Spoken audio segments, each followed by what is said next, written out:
Good morning, everybody. The Rebel Media did a report on this, and it's going to kind of touch on my report. But my report, I want to focus more on the scrubbing of the Facebook comments more than the people Mr. Scheer's associating himself with. That is an interesting story, and as I said, the Rebel touches on it. But this is the one I want to focus on. If you look at this, 48 comments, and this was posted on the 10th, so 2 days ago. Okay, he went and visited this mosque and talked to these people and whatever, and there are a lot of comments on these images, and they keep getting scrubbed because they say things like, nice scrub job on the comment section, or, look, Omar Subedar, Andrew Scheer, and the Muslim Brotherhood, or posting with people who have wife-beating tutorials videos is so Canadian, Andrew Scheer, is a disgrace. And so I went to see if this was actually a real image, part of his real Facebook page, and it sure is. And I thought, okay, fair enough. Andrew Scheer, you make your choices, sir, and you have your bed and you'll lay in it. But Islamic terrorism is a thing, and there are some of these people who are associated with the Muslim Brotherhood, as some of these comments have said. And again, that's not what this story is about. The story is about how many likes and comments on this picture. And what do the comments say? The comments are, well, I mean, they're interesting anyway. And why the scrubbing? This one says 34. This one says 48. And before I opened this up, it said 51. It said 50. I think it said 53 earlier. But anyway, it doesn't really matter. I was interested in the comments, so I clicked on the comments, and then it had a different number, and I thought that's strange. And 36 comments now. So weird. Facebook, if you think Facebook is your friend, turn it off and go outside. It's not your friend. And those people aren't your friend. They're Facebook's version of that person displayed to you because they want you to continue to scroll. They want you to continue to scroll. Sorry, I mumbled there. And in order to do that, like, it's gamified, right? They want you to keep scrolling, so they show you people that you like in a way that you like, or actually they probably show you people you dislike in order to get you to write those really long Facebook argument posts. Go outside. It's much better. So here's the Rebel Media post. If you want to read that, go nuts. Please do. Tom Quiggin is also doing a current blitzkrieg on Justin Trudeau and his Islamic terrorist funding and connections, and it's really interesting as well. And I'm going to get a link right now. Okay, here it is, Operation KillSwitch. This is the first podcast, and link is in the description if you want to check it out. I don't have time to go into this one either, but it's interesting that all of this stuff is touching the major parties, and it really does. And here is a Liberal MP for Scarborough Centre, and she says, yesterday, Andrew Scheer, and this is posted April 10th, so my apologies, he met with these people on April 9th, not April 10th. Yesterday, Andrew Scheer met with imams and Muslim leaders in Scarborough, but he didn't tweet about it, and access to the Facebook post is restricted. Why is he hiding his outreach? Worried about his base? Does he have a different message for different audiences? This is a Liberal attacking Mr. Scheer. And again, this is a link to the Facebook post I just showed you, and the link is in the description. You can check it out for yourself. Here's the second tweet. She says, here's a link to the Facebook post. Oh, well, isn't she friendly?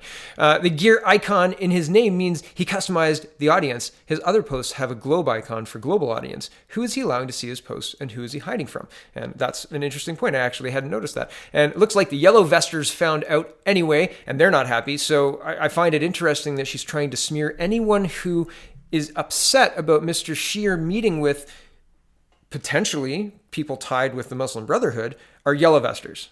That's an interesting thing to jump to. Miss Zahid, the MP for Scarborough. Why are people automatically racist if they are questioning this? Why is it a bad thing? I don't understand. Yellow vesters, get real. And then she says, to those pointing out the two public posts below the original one with the restricted view, mouse over the clock icon and you will see they were posted Wednesday afternoon and backdated. Glad he's reaching out. Just unclear why his instinct was to hide it. And that's a question, I guess, to wonder about. And again, all of this crazy stuff with Facebook, making it change the comments and scrubbing the comment sections and hiding what is said because, that's not the public image he wants to portray except with certain groups, is not acceptable to me. Not acceptable at all. And yesterday the budget dropped, and this is a Fraser Institute, so this is a right-leaning blog. I haven't read through the Ontario budget yet, but I've heard criticism of it, saying that it doesn't do enough to address the fiscal, the difficult fiscal days ahead for Ontario if there was a recession. There's some good things about this budget, but there's a lot that could be done better. And I'm one of those who needs strong fiscal responsibility. And Ontario is in a really, really deep hole. We're almost $400 billion in debt, right? Well, $350 billion in debt. It's incredible. It's incredible. And $150 billion of that was put on through the Liberals over the last 15 years. And again, that's a lot and incredible. So anyway, I'm going to go through this, and this isn't the final say on the budget. It's the budget we have to live with. It's a majority government. They're going to do what they're going to do. There are things I like in this budget, and there are things that are positive in this budget.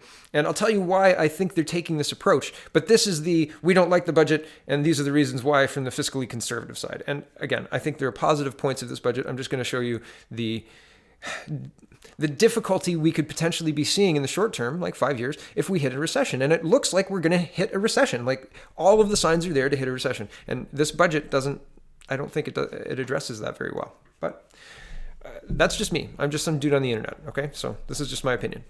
Fraser Institute reporting, Ford budget falls short of what Ontario needs. Ontario's government today tabled the budget for the 2019-2020 fiscal year, which includes a plan to gradually eliminate the province's budget deficit that's forecasted at $10.3 billion this year. Strikingly, despite Ford government's rhetoric, the deficit reduction plan closely resembles plans employed by the McGuinty and Wynne governments in the years following the 2008-2009 recession.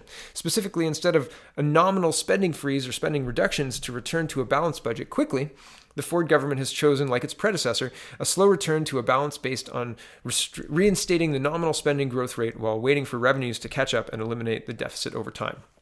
In plain language, we're just going to grow until we cover the difference, right? We're just going to hold the spending where we're at until the economy grows to envelop the spending, right? Which is going to happen because we keep importing people. Okay, back to the article. Consequently, the Ford government does not project a balanced budget at any point in its first mandate, targeting a return to balance in 2023-24. This is hardly the aggressive approach to deficit reduction we heard on the campaign trail. I scroll down, and they compare it to what the Liberals did. But the problem with this approach was that Ontario's fiscal hole was so deep, thanks largely to spending growth in previous years, that the deficit remained very large for several years, and the province racked up substantial debt even as the deficit started to shrink. Provincial net debt climbed by $72 billion over this 5-year period, and the province's debt to GDP ratio, a key measure of the province's ability to handle its debt load, climbed to a historical high, meaning you can't handle your debt load very well because you don't have room to borrow against your GDP. Because you're already borrowing against it. Okay, scroll down. Fast forward to today, with the Ford government embracing a similar strategy. Instead of rolling back the substantial nominal spending hikes of the past 2 years, 14% combined, it will accept this elevated spending level as its baseline, only restraining further program spending growth to a forecasted 1% increase annually over the next 5 years. Of course, again, like under Premier Wynne, this strategy means an extended period of large deficits in Ontario and continued debt accumulation to a whopping $391.6 billion by the end of the mandate, 2023-24. So the reason I think they're doing this, when you have a press that is looking at what Mr. Ford did with the school, with school funding, and which is basically waiting for the teachers to retire and getting rid of people through attrition, increasing the class sizes, et cetera, you would think that he has destroyed education personally with a pen and like a sword. Like he walked into schools and just shut them down. It is incredible the disinformation being peddled as accurate in the mainstream media, and the people, specifically teachers and students who are taught by those teachers, are really, really into it, right? They hate Doug Ford. They hate Donald Trump. They hate anybody who is not right in line with the rhetoric, which is what they're espousing to the children that they're teaching, which we shouldn't be indoctrinating children that way. It's terrible. It's terrible. When children have fully formed opinions on politicians, that's a problem. Those kids shouldn't be worrying about the politicians yet. So, and they shouldn't be forced political opinions of their teachers during instruction time. Teach them math. If they can recite the times table the way they can recite the talking points, I'll be a happy parent. But if I hear the talking points about Doug Ford or Donald Trump coming out of the mouths of children in front of schools, that's not them doing that, guys. And it's really obvious that it's not. So back to the article. Meanwhile, the province's debt to GDP ratio is forecast to hover near its current level of more than 40% for the next several years before inching down to 38.6% in 2023-24. Of course, if a recession hits at any point over the next half decade, Ontario will enter it with a substantially higher debt burden than before the 2008-2009 recession. And the province's debt to GDP ratio could therefore easily climb further to reach record heights. If there's a silver lining to this budget, it's the return to modest spending restraint after 2 years of unsustainable growth. However, a 5-year timeline for return to budget balance is risky and will mean the province will continue to pile up a substantial new debt. Finally, the government's plan fails to create additional fiscal room to address the province's tax competitiveness challenges, particularly its second highest in North America combined top marginal personal income tax rate, which hurts the province's ability to attract and retain skilled workers. In short, while there's some mildly good news in the first Ford budget, those hoping for a transformational approach to public finances will be disappointed. So, as I said, there are good things in the budget, and good changes to policy and things I agree with. I will do a more in-depth video on the budget, I think maybe this afternoon, maybe tomorrow. But it's worth noting that this was largely a very centrist, not a centrist budget. It was largely meant to cushion any blows that might have happened if a reduction in like a drastic reduction in spending were used to return to budget balance. Do I agree with it? No, clearly not. But at the same time, I understand why he's taking this approach. If you can't make common sense changes to the education system, what makes you think you can make common sense changes to the way the government works, right? Like without doing it slowly and allowing people to get used to things, people will revolt, especially when the press is behaving the way they are, which is irresponsible of the press, in my opinion, because we don't have unlimited money. We can't just keep printing money. Otherwise, money means nothing, right? It just means absolutely nothing.